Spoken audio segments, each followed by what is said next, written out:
Tu t'entraînes depuis quelques mois, peut-être même quelques années, dans le but de voir tes petits bras tout maigres, tout flasques, changer de forme pour devenir sec et massif. Et ça se comprend. Mais si t'as commencé à t'entraîner au feeling et de toi-même, il y a de grandes chances que tu fasses des erreurs qui vont te faire perdre des mois d'entraînement. Mais t'inquiète pas ma biche, t'es tombé sur la bonne vidéo. Aujourd'hui, je vais t'expliquer les erreurs de débutants, ou même d'intermédiaires que tu fais sûrement. Parce que oui, beaucoup de personnes pensent être calées en termes de théorie en musculation, parce qu'ils ont vu 2 ou 3 TikTok sur le sujet, mais la plupart du temps, c'est ces mêmes personnes qui stagnent, et peut-être que t'en fais partie. Du coup, bah tu l'as compris, mais dans cette vidéo, on va aller direct à l'essentiel, et voir comment faire pour économiser des mois d'entraînement en optimisant nos séances. Et reste jusqu'à la fin étant donné que le conseil final est de loin le plus important et t'aidera non seulement dans le développement de tes bras mais aussi dans tous tes autres groupes musculaires. Tu trouveras également dans la description une séance bras optimisée de plus ou moins 1 heure rassemblant tous les conseils de cette vidéo et ce à un prix plus qu'abordable, c'est limite gratuit quoi. Je t'y détaille chaque exercice histoire que tu n'aies vraiment qu'à appliquer. Donc n'hésite pas. Enfin, tu sais si tu suis ma chaîne, mais tout ce que je te dis est basé sur des études que je te mets en description. Tu peux aller les checker.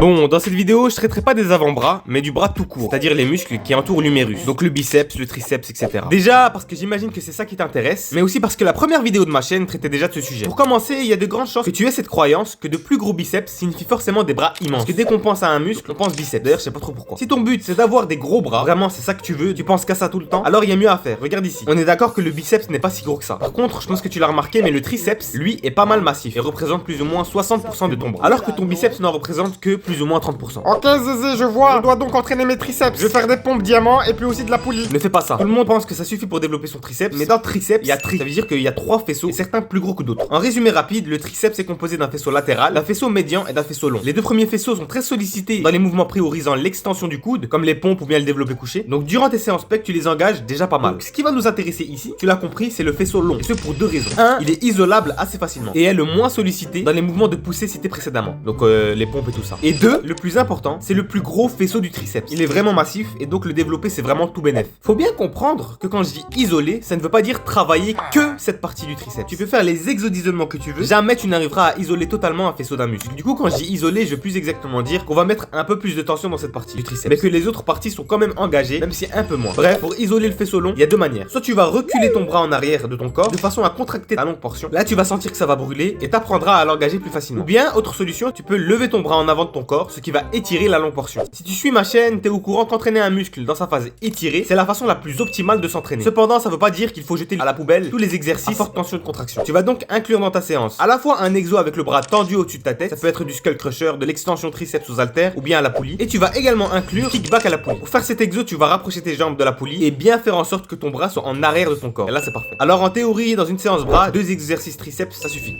Je connais cette théorie. Mais ce muscle est assez spécial. En effet, selon une étude, le triceps est l'un des seuls muscles qui réagit très bien à un très haut volume. Ça veut dire que c'est l'un des seuls muscles que tu peux vraiment entraîner sans risquer de perdre des gains. Donc n'hésite pas à rajouter 1 ou 2 autres exos triceps dans ta séance, comme des dips ou autres. Maintenant, parlons biceps.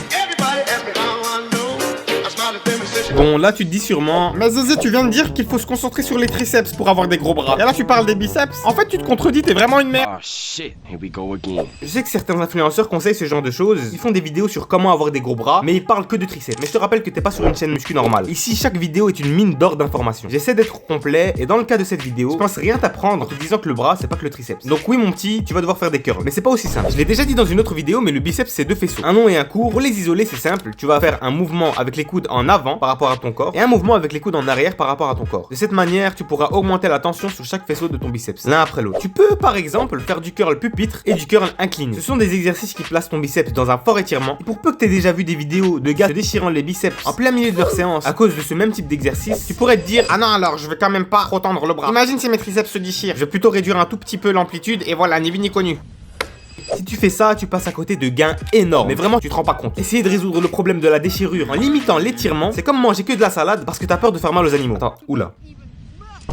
Pour résoudre ça, tu dois renforcer ton biceps dans sa position étirée et donc t'habituer à l'engager lorsque ton bras est tendu. Tu vas donc commencer avec un poids très léger et de longues répétitions. Tu vas consciemment étirer ton bras et remonter de manière explosive. C'est en mettant trop lourd qu'on se déchire. Donc mets léger et fais beaucoup de répétitions de manière à quand même être à l'échec à la fin de tes séries. Mais ça suffit pas. Il manque encore quelque chose, un muscle invisible qui se cache entre ton biceps et ton triceps, mais qui pourtant est très important. Le brachial, c'est ce muscle au milieu de ton bras. Il a à peu près la même fonction que le biceps, à peu de choses près. Et là, tu te demandes sûrement pourquoi travailler un muscle pareil s'il se voit pas. Eh bien, c'est simple. En hypertrophiant ce muscle, tu vas donner à ton bras une forme un peu plus gonflée, étant donné qu'il va pousser tes triceps et tes biceps vers l'extérieur. Sachant que c'est un muscle plutôt gros, ce serait vraiment dommage de pas le travailler. Ok, maintenant qu'on sait pourquoi le travailler, tu te demandes sûrement comment l'engager. Eh bien, biomécaniquement, on sait que pour engager le muscle brachial ainsi que le brachioradial, faut faire un curl en prise neutre, voire en prise pronation. Cependant, une étude parue en 2003 démontre que la prise supination est celle ayant montré la meilleure activation du muscle brachial dans la phase concentrique, c'est-à-dire la phase où tu rapproches l'haltère de toi-même. Tandis que dans la phase excentrique, les 3 prises n'ont montré aucune différence quant à l'activation du muscle. Maintenant, est-ce que ça veut dire qu'il suffit de spam les curls normales pour muscler à la fois le biceps et le brachial? Pas vraiment. L'étude en question ne mesurait que l'activation musculaire sur une courte période. Donc ce serait une erreur d'interpréter les résultats de cette étude comme absolus. Ce que cette étude montre en revanche, c'est qu'il est très important de varier les prises. Quelqu'un qui ne fait que du curl supination parce qu'il a lu dans une étude que c'est mieux, développera sûrement moins ses muscles brachiales qu'une personne variant les prises. Et donc pour le muscler, il n'y a pas de secret. Va falloir trouver un équilibre entre curl marteau, curl supination et curl inversé. Mais même en faisant ça, tu n'es pas sûr d'avoir des gros bras. Et ce, même après des mois d'entraînement. Et ce car il y a un facteur 1 million de fois plus important que le choix des exercices et on en parle maintenant. Ok, maintenant, range bien ton cerveau, parce que les conseils que je vais te donner valent littéralement de l'or. Premièrement, contrôler l'excentrique du mouvement pendant 3 secondes minimum et aller à l'échec sans jamais faillir à cette règle vaut 2 fois plus que chacun des conseils cités plus tôt. Évidemment, tu me connais, les études sont en description, mais pour faire simple, si tu fais 3 séries d'un exercice, faire la première série à 1 ou 2 reps de l'échec, puis enchaîner les 2 autres séries, toutes 2 à l'échec, c'est une très bonne façon de mettre en pratique ce conseil. Ensuite, le plus important, rajoute des répétitions partielles. J'en ai déjà parlé dans une autre vidéo, mais les répétitions partielles, c'est la clé pour augmenter drastiquement ses résultats. Les études montrent que rajouter des répétitions partielles à la fin de tes séries peut théoriquement doubler tes musculaire sur certains exercices. Mais comment faire? Et bien pour ça, tu vas faire tes séries normalement avec 3 secondes d'excentrique comme d'hab jusqu'à l'échec. Puis une fois que tu n'es plus capable de faire une rep complète, tu vas faire un maximum de demi-rep. C'est-à-dire que tu ne vas faire que la moitié du mouvement. Étant donné que tu le sais, la partie étirée d'un mouvement est la plus propice à l'hypertrophie. Zézé, il y a trop d'informations, mon cerveau va exploser. T'inquiète pas ma biche, j'ai créé une séance bras dans laquelle je te choisis les meilleurs exercices, mais où je t'explique également comment les faire, quand rajouter des répétitions partielles, mais également plein d'autres conseils. Et si même après tout ça, t'as des questions parce que t'as mal à tes coudes ou parce que tel ou tel exercice ne te convient pas et que t'aimerais une variante, je t'ai mis dans la séance un moyen de me contacter et je répondrai volontiers à toutes tes questions. Si tu fais partie des 10 premières personnes à acheter ce PDF. Et tout ça à un prix vraiment donné, limite offert. Donc n'hésite pas. Si t'as aucun matériel, et tu ne peux donc pas appliquer tous ces conseils, dis-moi en commentaire si ça t'intéresse que je fasse une vidéo sur comment muscler ses bras à la maison. Et nous on se dit à la semaine prochaine. Sur ce, bonne séance à tous.